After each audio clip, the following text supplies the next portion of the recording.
fête de fin d'année, oui. Est-ce une obligation de donner de l'argent au bureau, c'est-à-dire les copines du dehors, quoi. Premier bureau, deuxième bureau, troisième bureau, quatrième bureau. Bon, certains ont jusqu'au 10e bureau. Hein. Bon, donc, bon, même 20e peut-être. Et le débat se fait sur les réseaux sociaux. On a dit, ben, quand même, il faut qu'on permette aux téléspectateurs, un peu ceux qui ont envie de se prononcer. Quand on nous appelle, ce n'est pas forcément qu'on a de bureau, hein, parce que quand on parle de ces trucs-là, vous n'aimez pas appeler. Parce que vous estimez que peut-être on va penser que vous avez un bureau. Non, on sait que vous n'en avez pas. Mais appelez-nous et partagez les conseils avec nous comme vous n'en avez pas. Qu'est-ce que vous pensez de ceux qui en ont et est-ce qu'ils doivent donner de l'argent à leur bureau ou pas? Partagez avec nous. Monsieur Aaron Lucien, on attend votre appel. Le simple paysan vivant, il est premier. Bon, vous n'êtes pas premier dans les bureaux, donc appelez-nous. Voilà, je vous laisse la parole, Moïse. Est-ce qu'une obligation de donner de l'argent au bureau, copines? Je pense qu'il faut même l'étendre. Elles sont en train de nous suivre, hein, si vous parlez mal. Bien sûr, je fais l'effort. Bon. Donc, je dis, il faut peut-être l'étendre encore aux épouses aussi à la maison. Ah bon? Donc, bien sûr. Non. L'épouse, là, on ne va pas parler des épouses. Non, je dis, il faut l'étendre. Est-ce qu'il faut donner de l'argent? Je pense qu'il faut donner de l'argent à tout le monde. Pourquoi? Oui, il faut finir. Non, il faut que ce soit clair. Est-ce qu'il faut donner de l'argent? Si on doit donner de l'argent, il faut donner de l'argent. Il y a déjà quelqu'un à lire. Attendez, on va voir s'il faut donner de l'argent. Bonjour, auditeur ou téléspectateur en ligne. Bonjour, le plateau. Bonjour, monsieur. Comment allez-vous? Ça va très bien, Pierre Vitou de Vacon. Vous nous appelez monsieur Vitou, oui, de Vacon. Comment allez-vous, monsieur Vitou? Oui. Très bien, très bien. Vous avez sauté sur le combiné ce matin parce que le sujet vous intéresse certainement. Bon, moi j'ai toujours appelé, parfois je n'arrive pas à voir la ligne. Ah, d'accord. J'ai toujours tenté, tous les jours, je suis régulier. Je sais que vous nous appelez souvent, même hier, vous nous avez appelé. Hier ou avant-hier, je crois. Ouais. Okay. On vous reçoit un peu faiblement, Alain. Aidez-nous. D'accord. Ça va maintenant? Oui, Alain va nous aider à mieux vous entendre. Allez-y, monsieur Vitou. Ok, merci beaucoup. Oui. Bon, est-ce une obligation de donner de l'argent au bureau? Moi, je pense que c'est bien sûr une obligation. C'est nécessaire. Pourquoi? Dès lors que vous avez accepté qu'elle soit à votre bureau, vous gagnez quelque chose auprès d'elle. Et donc, ce n'est pas à la fin de l'année que vous allez maintenant fermer votre boîte portable à ces appels. Moi, je pense que c'est nécessaire, c'est même obligatoire. Vous n'avez pas de bureau, vous restez tranquille. Vous ne cherchez pas de bureau, vous restez tranquille avec votre femme. Mais dès lors que vous acceptez que une femme soit à votre bureau et que vous gagnez quelque chose avec elle, vous êtes obligé de contribuer. À ça, c'est mon avis personnel. Ah oui. D'accord, on partage votre avis personnel avec vous. Attends, j'avais une question quand M. Vitou parlait, mais bon, la question est partie. Mais il a dit que c'est une obligation. M. Vitou, oui. On a compris ce que vous avez dit.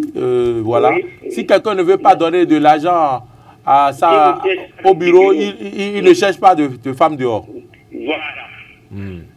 D'accord. Merci beaucoup à vous pour votre contribution.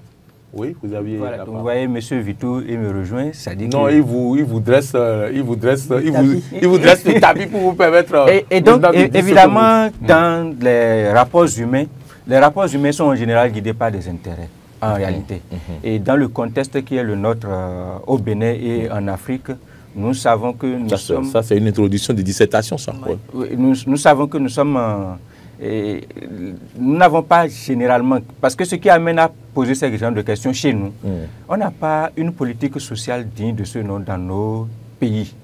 C'est ce qui fait que généralement, dès que quelqu'un passe un concours par exemple et il réussit dans la famille, tout le monde fait la fête parce qu'on voit le pourvoyeur est arrivé. Et donc dans les relations également que nous avons, que nous pouvons avoir avec des copines, des maîtresses à l'intérieur de nos communautés, et ce rôle-là, cette responsabilité va jusqu'à ce niveau. C'est-à-dire que vous êtes amené... Va jusqu'au pourvoyeur. Va jusqu'au pourvoyeur. Bonjour. Vous pouvez être amené à régler des problèmes. Bonjour, auditeur ou téléspectateur en ligne, bonjour. bien sûr un auditeur. Ah, bonjour, chers auditeurs. Monsieur Ayanou Lucien, c'est lui ou c'est qui? Oui, c'est Ayanou Lucien. Je salue tout le plateau. Monsieur Ayanou Lucien, comment allez-vous? Ça va bien. D'accord. Vous nous appelez d'où aujourd'hui?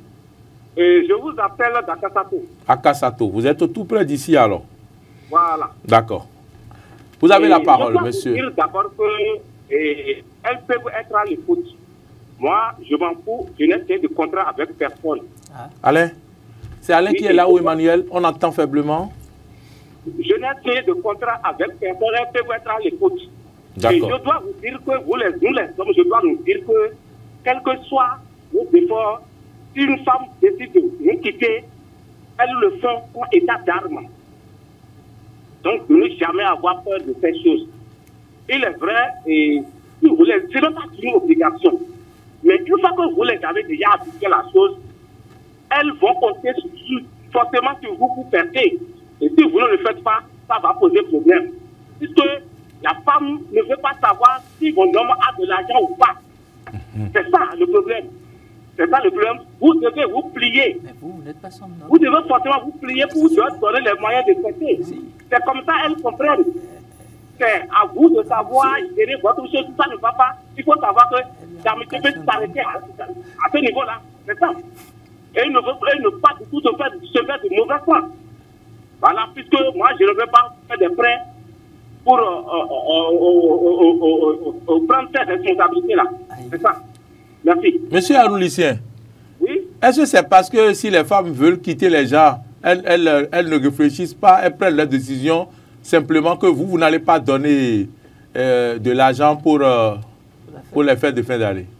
Oui, c'est aussi une raison qu'elles avancent. Mais vous devez, en tant qu'homme, vous devez savoir qu'une fois que ce n'est pas une femme au foyer, elle peut vous quitter à tout moment. Vous ne devez pas vous plaindre de ça. Pourquoi vous avez peur qu'elle ne vous quitte? Allô? Pourquoi devrez-vous avoir peur qu'elle ne vous quitte?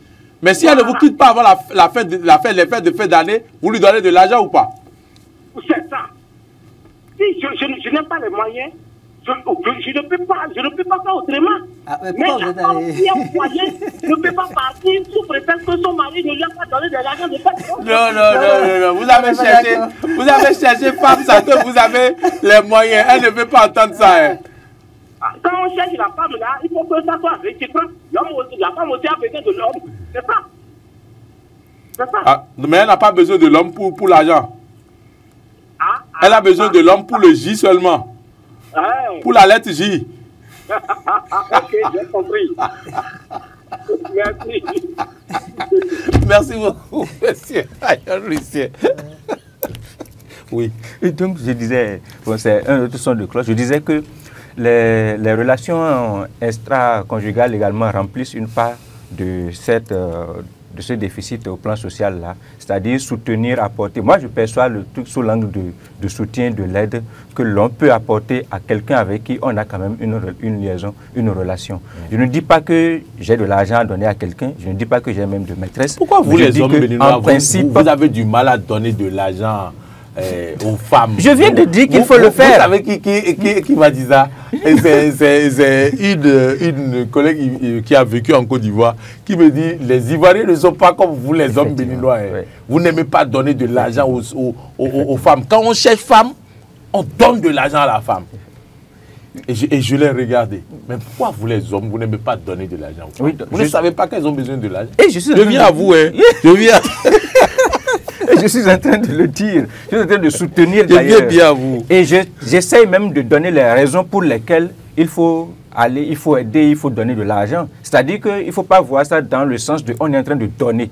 Donner comme si c'était un élan de gratuité. Mais je pense que dans les situations où le besoin se présente, où elle manifeste un besoin vis-à-vis... Elle ne doit pas manifester. Vous devez faire l'acte... De manière spontanée, comme si c'était dans un boulot. Oui, mais... on en parle maintenant pour que ceux-là qui ont des bureaux puissent commencer par planifier.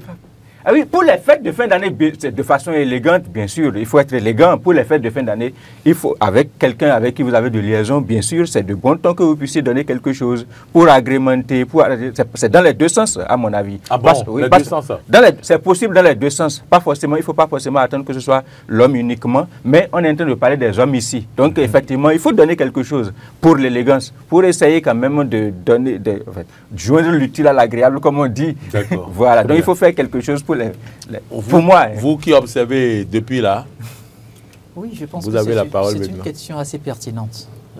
Tout à l'heure, quand Moïse faisait son développement, il a fait ressortir un élément très important. Il dit, vous retrouvez peut-être au dehors parce qu'il y a quelque chose d'exceptionnel que l'autre vous apporte et que vous n'avez peut-être pas à la maison. Mais pourquoi vous ne voulez pas permettre à cette personne-là qui vous offre ce minimum de bonheur? Parce que l'épanouissement que vous recherchez, vous ne l'avez pas eu à la maison. C'est ça qui vous a contraint à vous retrouver dehors. Vous aviez cet épanouissement-là chez une femme ou une dame. Il y a des gens qui dehors. ont tout et pourtant se retrouvent dehors. Vous allez constater qu'il... Non, je ne crois pas. Vous allez constater qu'il y a forcément quelque chose qui lui a manqué chez son épouse. Quelque chose sur lequel il a peut-être assez insisté, qui a manqué. Les jeunes appellent ça les fantasmes. Et qui a fait qu'il s'est retrouvé... Il a dit que les jeunes appellent ça les fantasmes. Mais la preuve, vous allez constater qu'il ne change pas de femme. Il ne change pas de femme. Il se retrouve peut-être avec la même partenaire.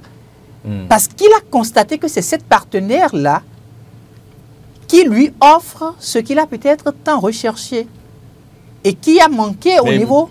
Mais il peut alors apprendre à sa femme ce qui a manqué, Est-ce qu'il a le temps matériel pour l'apprendre? Il l'a peut-être dit 1, 2, 3 fois. Mais écoutez, nous sommes dans un contexte sociologique, disons-nous les choses telles qu'elles sont, au cœur des familles. Il a manqué de quelque chose sur lequel il est revenu peut-être 1, 2 fois, 3 fois à son épouse. Je donne un exemple très simple. Ça suffit pour je donne un exemple. Ça suffit pour il aille chercher la chose. Je vous donne un exemple simple. C'est un cas de société. Vous êtes avec votre épouse qui tout le temps ne fait que mettre des perruques. Non, ce n'est même pas les perruques. En fait, elle porte quelque chose pour couvrir les cheveux. Un pote de foulard. Bon, appelons ça tout foulard. Le temps, un pote de foulard. Quand vous êtes à la maison avec elle, elle n'est qu'en foulard tout le temps. Ah, même à la maison. Même à la maison. Et pourtant, elle aura le temps matériel pour aller se rendre belle chez une coiffeuse. Mais à aucun moment, vous n'appréciez la beauté de ses cheveux. Mais il faut qu'elle montre tout ça. Mais c'est quand elle veut sortir qu'elle enlève le foulard. Dès qu'elle veut sortir, elle enlève le foulard. Vous n'en avez pas droit. Parce que vous n'en avez pas droit. Vous l'avez dit 1 fois, vous l'avez dit 2 fois, vous l'avez dit 3 fois. À un moment donné... Ça veut dire que ce n'est pas vous qui donnez l'argent pour qu'elle aille faire la coiffure. Mais écoutez, l'argent là, elle prend ça où?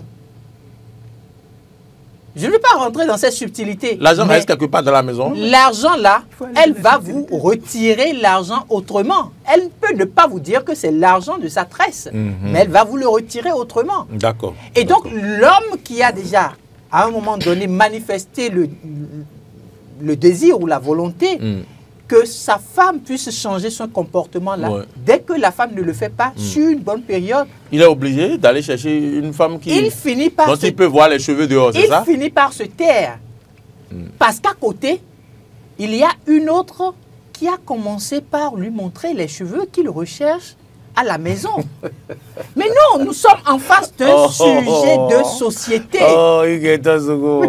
Nous sommes en face d'un sujet de société. C'est pertinent pour que les femmes qui sont à la maison puissent savoir en réalité que parfois quand l'homme se retrouve dehors, ce n'est pas forcément parce qu'il a l'intention d'aller dehors. Pas forcément. Parfois le foulard peut l'obliger à aller dehors. Ce n'est qu'un exemple. Alors, quand on finit de le dire et qu'on revient à l'homme qui a pris par devers lui la responsabilité d'aller dehors, il a manqué quelque chose pour sa tranquillité. D'accord. Vous mesurez un peu D'accord. à quel point quand vous il a êtes manqué stressé. quelque chose, est-ce qu'il va donner de l'argent pour les fêtes de fin d'année? Vous mesurez à quel point vous êtes stressé, par exemple. Votre profession, c'est une profession de stress. Alors, il y a une femme que vous retrouvez finalement dehors et qui vous apaise tout le temps. D'accord? Parce que votre épouse n'a pas le temps de vous apaiser. C'est elle qui vous a permis d'être apaisé pour nous apporter la bonne humeur au plateau tel que vous le faites. Période de fête et vous dites que vous n'allez pas donner l'argent. Si vous ne savez pas, elle mérite mieux l'argent que celle que vous avez laissée à la maison. Ah ouais? Oui, c'est ça la réalité. Donc il faut donner. Donc aux femmes qui peut-être se retrouvent dans cette posture-là, dès que l'homme, voyant venir la période de fête, disparaît, ne dites rien. Mais il va revenir chercher la tranquillité après les fêtes. C'est en ce moment-là que vous lui dites, votre tranquillité n'est plus chez moi. D'accord. Et vous le faites partir. Très bien. Parce que ça fait de l'irresponsabilité, ma foi. Très bien. Il est là et donc je tire de votre leçon que pour cette fin d'année, c'est une obligation. Que c'est une obligation, voilà, pour ceux qui ont des bureaux de leur donner de l'argent. Mais c'est aussi une obligation de donner de l'argent à la maison. Merci. S'il ne le donne pas à la maison, il sait qu'il ne peut pas dormir là. Merci à vous. Merci à vous, Igathos Beko. Merci. C'est moi qui vous remercie. À vous, Moïse Nomillon. Merci à vous qui nous avez suivis. On se retrouve demain matin, oui, pour une nouvelle émission, la dernière d'ailleurs de la semaine. Merci à toute l'équipe de production et de réalisation. Bonne journée à toutes et à tous.